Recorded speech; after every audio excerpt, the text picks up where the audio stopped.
Welcome to the Anatomy of Failure podcast, the podcast where we dissect what went wrong so you can get it right. I'm your host, Ivy Walker, and you're listening to episode 6, When Invention Meets Reality, navigating the line between concept and commerce. So what happens when partners differ in their understanding of the value of an idea? In today's conversation, we dive into a startup saga centered on a mailbox sensor that seemed poised for success until clashing perspectives on funding, roles, and equity led to a major breakdown. Our guest today, Kelly Berry, joined forces with the product's original inventor, only to find that the path to profitability can be riddled with communication pitfalls and unexpected legal hurdles. Ready to get started? Let's dive in. Kelly Berry, welcome to the show. Thank you for joining me today. Well, thanks so much for having me, Ivy. So we found your story during doing some internet research, and it was an interesting twist or aspect of what some of the things that can go wrong when you're starting a business. But before we dive into any of that, can you just give us a little bit of your background? Tell us about, your entrepreneurial journey, your career prior to entrepreneurship. Give us a little sense of who you are. Sure. Yeah, right out of college, I worked for a large insurance company and then moved from my husband's job, worked for another large business. And then I had kids and got my MBA and taught at the University of Wisconsin in Eau Claire for several years, really not having an entrepreneur mindset so much. But ultimately, a strong desire to have a lot more control and flexibility over my life, which I did not have with small children and a husband who was traveling over 50% of the time and no family nearby and a teaching job that was not super flexible. So I ended up starting my own consulting business while I was still teaching, really with a desire to have some control over my life, have some flexibility over my life.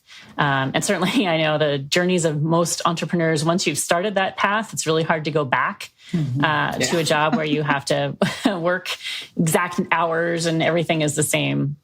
So I started the job to give me time with my kids, to ramp down in the summertime, to be flexible for their schedules, and discovered that I couldn't go back to working a real job, if you will, working for somebody after that. And I became really passionate about working with small businesses who were my clients and learning about them and their choices and the way that they ran their business. And that, really became a passionate supporter of small businesses. And on top of that, my husband started his own business. And so I kind of lived through that journey as a spouse of somebody who was signing personal guarantees and trying to make decisions about when do you pay yourself and, how do you handle the good times when there might be bad times and all that juggling that goes along with it. So I have now become a huge and passionate supporter of small business owners, and the journey that they take is not an easy one. But once you've tried it, it's hard to ever go back. Yeah, that is the truth, Kelly. I can testify to that. So let's talk about Answer Mailbox. What was the original idea behind Answer Mailbox? Well, the actual product was a physical sensor that would go into a mailbox, like a post office box or a box that would be in a mailbox store, like a pack mail or a UPS store, that could then detect whether you have mail in your mailbox or not and send you an email or a text message. And so it came about because the original inventor of the sensor was the president of an association that rarely got mail. But when he got mail, he wanted to be able to pick it up. It could be a check or something. And so he was frustrated that he had to continually stop in and check to see whether there was mail in his mailbox or not. And as an engineer, he thought, I think I could find a solution to that problem. And so he invented this sensor and was able to get it working. But he didn't really have the background or the capabilities to launch it as a business. So that's kind of where it started, was just getting it to work from a technical standpoint. And how did you get involved? So I got involved because the inventor engineer hired me and my business partner to help him write a business plan for a business contest and to help him develop more of a marketing plan and some financial pro formas. My business partner is a CPA. who, had put together financials like that before. And so as an engineer, he didn't really have a business background. So he brought us in as consultants to help him with that. And so we actually worked with him for several years as he grew his business, got the system going, and started to figure out how he was going to market it. And we became really, ardent supporters of what he was doing. It was a pretty cool technology. We could see the value in it, and we could see that it had some potential. So we were getting kind of excited as outsiders, just paid independent contractors to help him do the pieces that he didn't have in front of him. So it started that way. But then ultimately, we knew he needed more help to get going, and he didn't have money to pay us. So we said, well, hey, how about we put kind of a deal together where we become owners of the company with you, and then we all have a vested interest in it growing. So instead of getting us, having us get paid by the project or the hour or whatever the, pricing scheme was, we were kind of investing our own time to see this kind of launch of this particular service. And so there were 3 of you in the business? There actually were 4 of us. There was another engineer who was involved that had an ownership share as well, just not as big as the original inventor engineer. And then me and my business partner who had a consulting business together. So 4 of us. And so the 4 of you, was anyone full-time during this process, or was everybody devoting time to it and then also working other jobs? Yeah, it was kind of a side gig for everybody. But then my business partner and I kind of made that decision that we would slow down our consulting business to be able to have the bandwidth to help grow this, while the other 2 pretty much had full-time jobs and were doing this on the side. And was everybody located in the same place? Yes. Yeah, we were all in the same town.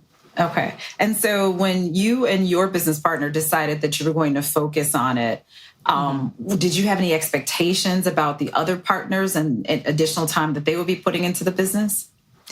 Well, I was fortunate that my husband already owned his business, and he had 4 partners and had a partnership agreement. And so I knew that we needed to be a little bit more explicit about who's doing what and what this all looks like. The 2 engineers really were the ones that were inventing the technology, but didn't have the capability to grow it, to figure out how to handle manufacturing and distribution and sales and all these other components. So it made sense for my business partner and I, from the business side, to kind of just take this on. It became mostly a full-time venture for the 2 of us, while the engineers, could troubleshoot if there was a technology problem, but weren't so much as involved in the building of the business part of it. So it sounds like there was sort of a 2-2 situation going on, right? So the engineer and his partner, and then you and your partner. How did that dynamic work?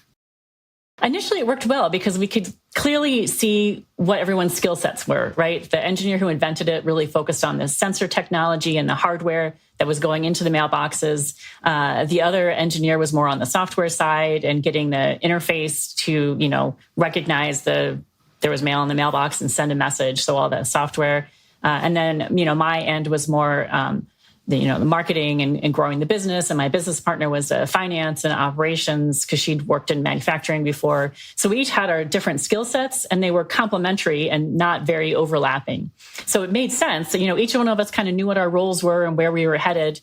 And so we were okay with what that looked like, from a starting point, until we weren't. Right. Everything is good until then it isn't. That's right. I know what that feels like. So what were the challenges that you were facing? So as you're thinking about this is going along swimmingly, everybody is doing their part. What was the first big challenge you faced? Well, the big challenge is money. That's what it all came down to, because in order to grow, we had to invest. And so it started out small. Like we had sensors and we had a couple stores that were testing them and running them so we could get some data and see how it worked. And so the initial investment was like going to a trade show of, mailbox centers. So the investment is the, travel time and getting there and having all the, promotional products in our little booth. Because I still remember the first show we went to, our booth was literally just a folding table with a little cardboard mailbox that we could put a sensor in to show people. And then we were right next to FedEx that had like a flight simulator. We don't have that kind of budget. So we were just trying to, make small moves to get out in front of our customers and see if there was interest. And so initially, okay, we're all just going to plug in, a little bit of money. But then it got to the point where, okay, now we need more sensors, and they need to be, easier to ship and easy for someone who doesn't know anything about technology to install it and get it running. And so that was costing more money. And so initially we were all, okay, we've got this bill. We all put in a percentage of, we had agreed on our percentages, pay the bill, agree on our percentages, pay this bill, pay this bill. But then when it came to, some bigger expenses, it started to get more challenging. Like, are we all just paying it from our own pocket? Are we finding other forms of financing? We had a company credit card. What are we comfortable charging on the card? How are we paying it off? What other options are there for funding? Are we all willing to agree on, where we're going to find this funding? That was kind of where things started to break down a little bit. So it's interesting. How were you having these conversations? In other words, were there planned meetings where the partners would sit down and you go through this agenda of all the things you need to do? Were they sort of ad hoc? How structured was this process? I mean, we didn't have formally planned meetings, but the group of us met pretty regularly in person. Lots of emails as well in between meetings. We went to some of the trade shows together, and some of them, we took a road trip from Wisconsin down to Chicago for one of the trade shows. And so there's a lot going on that was in person, just kind of addressing things as they came up without having kind of a formal system for, how frequently we discuss things or what topics we need to be covering. And when it came to the talk of how are you financing this? Is everybody just paying it separately? Are you raising capital? What ultimately did you do? Did you attempt to raise capital? Was it all just out of the partners' pockets? So we had a connection with someone who was kind of an angel investor that met with small businesses. And so we had a meeting with the angel investor. We gave our pitch of, this is who we are. This is what we're doing. This is where we are right now. And at that point we had, I think 3 stores that, mailbox stores that were testing the system. So we had, customers who were using it. We were getting feedback from not only the store owner, but also the mailbox customers, how much they liked the service. And then we could show the angel investor, like, here's what the sensor looks like, and here's this interface that we have. And he said, I like where you're heading with this. I think that the sensor it's clear, the box that the hardware was in, and it needed to be clear for the technology to work. But he wanted could we round the corners and make it smaller and, do some things to make it easier to handle? Because, in our instructions, we're like, okay, you have to use a paper clip and unbend it to turn something on with a little tiny hole. He's like, no, can there be a switch? How can we make some modifications? Because I don't think that you're going to get acceptance from customers if it's too technical or too complicated to get it hooked up. And so he said, I can help you do that, but you're still in friends and family mode, is what he told us. You don't have paying customers. You have people that are interested in paying, but they're not yet, and you don't have any income. And I'm not willing to invest if you're not that far enough along. And I think that what you need is to invest, whether, I don't remember exactly how much it was, $10,000, $15,000, $20,000 to redesign the case, and move from there, so that is not necessarily the hardware had to be redesigned, but what it went into, but that's, prototyping and plastics and all this stuff that needed some time and effort. So for me and my business partner, we thought, okay, this is a small hurdle that we need to invest this time to make the sensor look fancier and have a switch instead of using the, paper clip and all those things. And then we can maybe figure out how to ramp it up. So we were out looking at office space so we could all be in one location together, and we're going to quit our jobs, and this is going to be our full-time thing, and trying to figure out the infrastructure and how we were going to handle manufacturing and shipping. And I was putting together instructional videos on how to use it. But we hadn't quite gotten to the price point because we needed to get some quotes from, prototype plastics people. And when the numbers started coming out, the, inventor engineer, he didn't want to use his own money anymore. He'd been doing this admittedly for longer than we had, right? He'd been putting money into us for some time. And he wanted to get some kind of a loan that had outrageous interest rates because we had no income. And, we just weren't comfortable doing that. And we're like, but we have the money and we're willing to spend the money. But, we had different ownership amounts. And we said, if we're going to put in $20,000, then we feel like our, interest in the ownership should increase as well. And that didn't go well.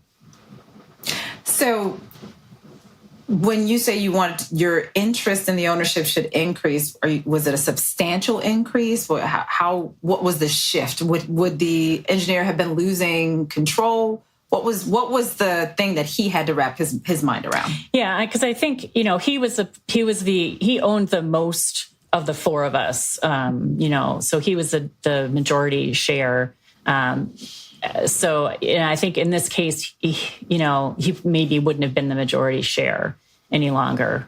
I can't remember what the specific percentages were, but we were asking him to give up share. And the issue was that we felt like that investment, say it was $20,000, was a bigger percentage of the ownership of the whole business than he did, because in his mind, the business was worth millions of dollars because that's what we were projecting that it would be worth. And in our mind, it was worth what it was worth right now, which is we had credit card debt and no paying customers, and we had a good idea. So that became the real sticking point for the group of us, is that what is the value of the company? And if the two of us invest this money, how does it change what our ownership share is? And that was, that was the beginning of the end, or the middle of the end, or whatever, because there was just no agreement on what's this company currently worth. So you mentioned earlier a partnership agreement, that you had a partnership agreement put together. Did you think your partnership agreement was sufficient for covering the things that you were starting to see as you were operating? Initially, I did. The partnership agreement that we put together for the four of us was actually put together. It was put together by a big law firm, but it was we had won it in a contest. So it wasn't a law firm that I knew. I don't know who from the law firm. It was like a low-level person who put this, I'm sure it's a pretty basic agreement together. And it turned out that it was missing some components in terms of like how to value the company or what to do if there's a disagreement. Because ultimately, me and my business partner, we owned 50% of the business and the other two guys owned 50%. So we were stuck because we disagreed, and we were, our votes were based on our ownership percentages, and there was just no moving forward. And that was an important lesson. Yeah, you don't think about what's in the contract quite often until there's a problem, right? Exactly. Right. And that is a lesson that I think a lot of us learn as entrepreneurs. We're so eager to get the deal done that we just want to, we'll just gloss over a lot of things, but contracts. We all liked each other. We're all excited. Let's go do this. Absolutely. Yeah. One of my investors said to me once, contracts are not made for the times when you like each other. They're made for the times when you hate each other. So you need to pay attention 100%. To what's in the contract. Yes. Have those difficult conversations up front. Because if you can't have those difficult conversations up front and get past them, you're never going to get past those issues when things go wrong. Right? So true. So now you're at an impasse. You're 50-50. The founding engineer doesn't want to give up any equity. What happens? Well, in addition to that impasse, that the engineer took a new job for his full-time job and moved halfway across the country. So we weren't meeting in person any longer, and we were still trying to move things forward and taking on a lot more of the role of that, because we were doing, sales and marketing and all this sort of thing that he wasn't involved in. And so I think that is a combination of factors. There was the distance, not seeing each other in person, him not being aware of what exactly we were doing because we weren't talking as often. And then him just being very sensitive to the fact that it was his idea, his invention, his business. And here he was losing equity in the business, which he thought was unfair. And we thought it was, necessary for us to make this investment to move it forward. So we were kind of at an impasse and just could not agree on what was going on. And it was starting to get nasty. Our communication was not friendly. We weren't enthusiastic anymore. It was either just, straightforward, or, there was, that kind of implied, like, what did that mean? That kind of felt like it was, a dig, but wasn't, because, in an email, you can't sense tone, right? Right. And so if we're not having regular conversations, it just got harder. The communication got harder, and we just could not agree. We didn't want to take on a high interest loan when we knew we had the money to pay for it. We didn't want to keep all the equity exactly the same as it was when we were investing a significant amount of time and money in this, because we had essentially stopped doing our work as a consultant. And so not only do we have the actual money we were putting in, but we had that sweat equity of our time putting that in too, and felt like that needs to be worth something. It's one thing to invent the idea, it's another thing to actually be able to successfully sell it in the market. So we just couldn't agree on those at all. And it just got to the point where he was going behind our back and talking to customers and saying we weren't part of the business anymore, and bad things were happening. And I ended up consulting an attorney who put a cease and desist letter together, and it got really bad and messy. So it was not fun. And so ultimately, how did it resolve? Well, ultimately, we couldn't move forward without making changes. We couldn't find any investors. We weren't willing to take the loan on. He wasn't willing to take our money. So we had to just shut down the business. So I was responsible then for reaching out to all the stores who already had our product and were testing it for us, and telling them we weren't going to do this, that we had to figure out how to get them to remove all the sensors and mail them back to us, turn off the system, and then figure out how to handle dissolving the company. So again, we had to kind of negotiate all of that. And ultimately, what do we have? What were our assets in this company? We had the intellectual property for the sensor, and we had the software that we had worked with an outside vendor to develop the interface platform for the stores and the customers to use. You need both of those for the system to work, right? So we divided up the intellectual property, and I got the software and he got the hardware. So neither one of us can start the business without the other piece. So those were our assets. I don't know how you value those, but that's what we decided is how we would split that up. And then our other assets, if you will, are that we had gone to these trade shows and we had made these little tape measures that had the company name and logo and a toll-free number on it that we were giving out at trade shows. And I probably had a box of 300 of them. So I'm like, that's our assets. So I'm like, we can just divide up all the mailbox, tape measures by our ownership percentages, and you get, your 40% of the tape measures. I don't know if I ended up shipping any out to him, or he didn't want them or anything, but I was giving away tape measures to family members for quite some time. And then we had debt too. We had credit card debt that we, and I guess to everyone's kind of, we were all responsible people. So we all paid our share of the debt to pay off that credit card and then just dissolve the company. And everyone took care of their portion? Yes, everyone did. Yeah. That's actually a pretty amazing result. Yeah, considering how bad it had gotten, it was. Mm-hmm. So what did you learn, Kelly, about partnerships, entrepreneurship? Mm-hmm. What did you learn? Well, 50-50 isn't always a good idea if your voting is based on ownership, because, you get stuck. There's a standstill. So that, that's an important lesson that I share with other businesses I work with, because people are like, oh, we own this 50-50. I'm like, how's that going to work for you? What if you disagree? How do you handle votes? And then the other piece of that obviously then goes back to that operating agreement. You need to have a solid operating agreement that comes up with all the scenarios, all the bad things that could happen that you agree on while you like each other, just like you said. So in case something goes wrong. And we thought we had we did have an operating agreement, but it didn't even have instructions on how to dissolve the company in the operating agreement. And so we were trying to follow that, and then we're like, it's just not there.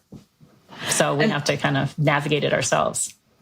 And so when you were going through the process of dissolution, do you feel that the temperature went down between you and the other partners? Did things calm down during that time, or did it spike up again until you were done with the resolution fully? I think we just did our best to not speak to each other and just be very, share whatever was necessary and leave it at that. It was a really hard time emotionally because I think we all had a lot vested in the idea of this working. We were really excited about it. We could see the potential. And I think everyone was upset that it was ending. And I'm sure that the engineers blamed us and we weren't happy with them and nobody was happy. And it was a tough time for sure. I know my business partner and I, we went back to doing our consulting work, but you lose a lot of momentum when you just stop working for a year or so, not to mention income.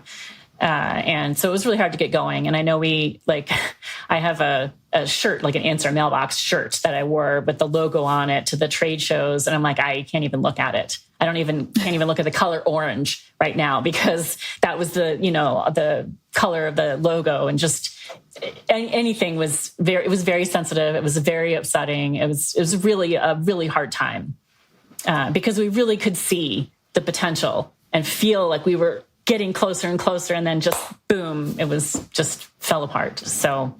And that's actually the next thing I wanted to go to. What was the impact on you personally? So you had all of this going on, you had all this vested interest. Aside from the money, you had spent this time and you had this excitement. As this was unraveling, how did you process this? Not well. It was very hard. It was very upsetting.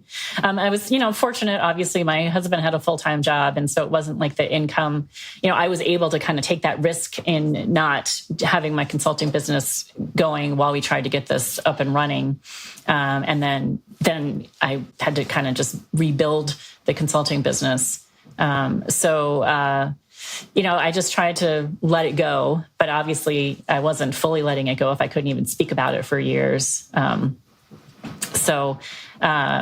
It was a challenging time. I would say I definitely learned a lot about running a business, because just being a consultant on my own isn't the same as, having business partners or trying to get out there with marketing and going to all the trade shows and all the things you have to do and figuring out manufacturing and working with the prototypes of the plastic. There's a lot involved that gave me a good education on, all the ins and outs of the different aspects of running a business. So I guess that's a good thing.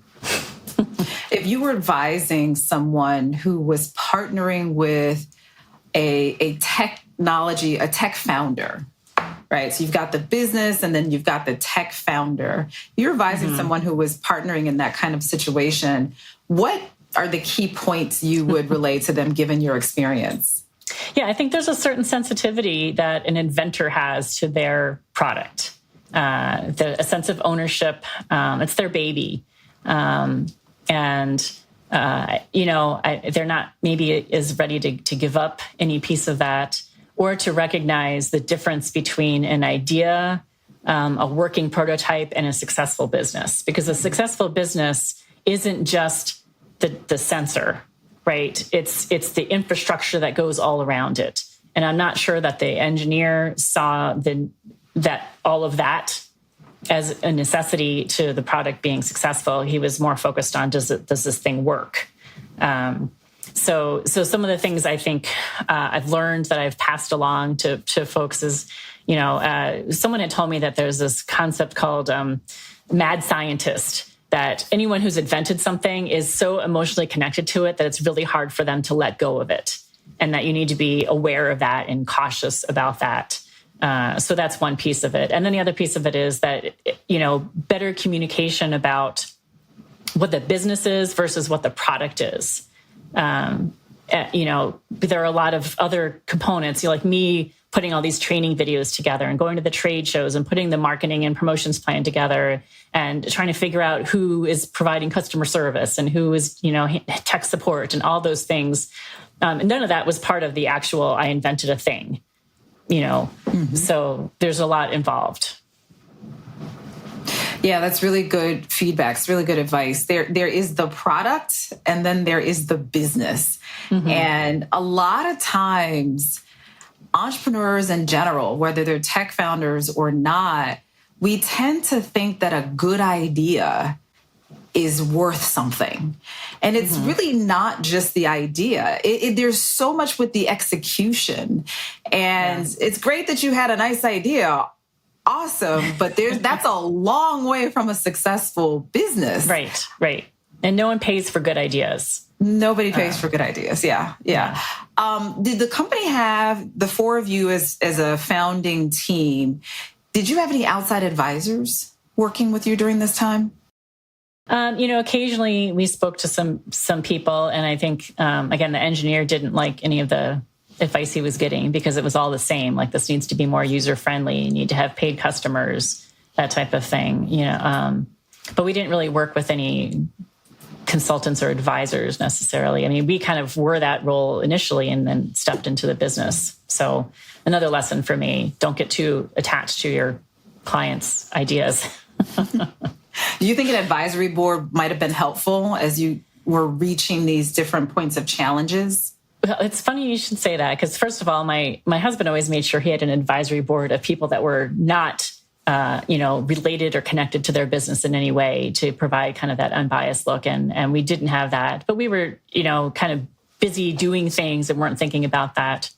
But also my current role, what I'm really spending time doing is running business owner roundtable groups. And so getting small business owners to meet monthly and talk about their problems, issues, opportunities, concerns. And really that's what it is. It's a room full of people who are unbiased, not connected to your business, not afraid to say what they think, to kind of push you. And perhaps if I had been in a group like that, someone else might have brought up some of these warning signs before I ran into them myself. And that's one of the reasons why I'm really a passionate supporter of business owner roundtable groups, because I think that that's a great place to bring these ideas, hear from other people's perspectives when it's like a fun new thing in your head and you're excited about it, but other people can kind of like ask the hard questions that maybe you are not asking yourself. So accountability group in a lot of ways. Mm-hmm. Right. Yeah, those are significantly important. And a lot of business owners, unfortunately, haven't recognized the value of that yet. Can you give us a sense of how you're helping businesses and how somebody might be able to take advantage of the services that you offer? Yeah, so I think over time, not just from this experience, but just my own experience working for, nearly 20 years with small business owners, every time I speak to small business owners, I hear their issues, their concerns, what's keeping them up at night. And I started thinking, you all have the same problems. You all have the same concerns. And you all think that it's you, that something is wrong with me. I'm the problem. I don't know what I'm doing. I have imposter syndrome, whatever it might be. And I'm like, if I could just get you all in the room, you could see that you're not alone, that this is a common struggle, and you could help each other because everyone approaches things slightly differently. Mm-hmm. And so I started doing some research into, what are ways to help small businesses grow? And found peer groups as an option, and then chose to get myself, trained and licensed to be a peer group facilitator. And now I've found that is something that really lights me up. I don't have to be an expert at anything other than, facilitating and organizing. I just, get them in the room so they can have the conversation, and then I can bring whatever resources I think they might need to support the conversations that we're having, whether that's, bringing in a commercial banker to talk about lines of credit, or when to ask for a loan versus a line of credit, or, bringing in, different, leadership development or whatever it might be. But the idea is that we shouldn't all feel like we're alone in this process. People have gone through it before. So whether you have a coach or a mentor or a peer group, reach out for help. That's what, my key advice to people. And had we involved other outside people in this experience, it might have gone very differently. Mm-hmm. Maybe I'd be the COO of a, giant technology company that had mailbox technology all over the place, and we'd have new product lines. And who knows what could have happened. So it's kind of become my mission to run these peer groups and online accountability groups, just to help business owners not feel alone, to remind them that they can help each other by, sometimes you're the one that needs the help. Sometimes you can give the help. that it all comes down to that sense of community and supporting one another. And that's really where I'm trying to make my mark these days. Thank you so much for sharing that with us, Kelly. That is a much needed service. And you are located where in Wisconsin? I'm in the Eau Claire area, so not too far from the Twin Cities. And so I run a group here, and then I'm working on putting together a group that is actually rural business owners who maybe can't easily meet with people in their own community because the community and the businesses are so dependent on one another. So I'm putting virtual groups together of business owners in rural communities, and that's kind of in the works right now. Sounds great. Well, thank you for joining me today for this discussion. Do you have any last thoughts you'd like to share? Just reach out for help. Just like we talked about with my experience going through this Answer Mailbox, as well as what I've learned over time is we shouldn't all try to be doing this on our own. So let's not all reinvent the wheel every single time. Exactly. Every single time. Yes. Yeah, I can relate to that. Well, thanks so much for your time today, Kelly. Yeah, it's my pleasure. I appreciate talking to you and learning from you. Well, I enjoyed being here, and thanks for finding me and giving me the opportunity. Sounds great. Well, there you have it. Kelly Berry's candid account of what it really takes to transform an idea into a thriving business. From a groundbreaking mailbox sensor to legal standoffs and dissolving partnerships, Kelly's story is both cautionary and inspiring. Her experiences underline just how crucial it is to align on finances, ownership, and overall vision before you ever reach the breaking point. Thanks so much for joining me. If you enjoyed this episode, share it with your network, leave us a rating or review, and help spread the word about the Anatomy of Failure podcast. You can also check out my website at anatomyoffailurepodcast.com, where you'll find resources to help you implement what you learn in these podcast episodes. Until next time, I'm Ivy Walker, and this has been another Real Talk on the entrepreneurial journey. Stay inspired, and I'll catch you next time.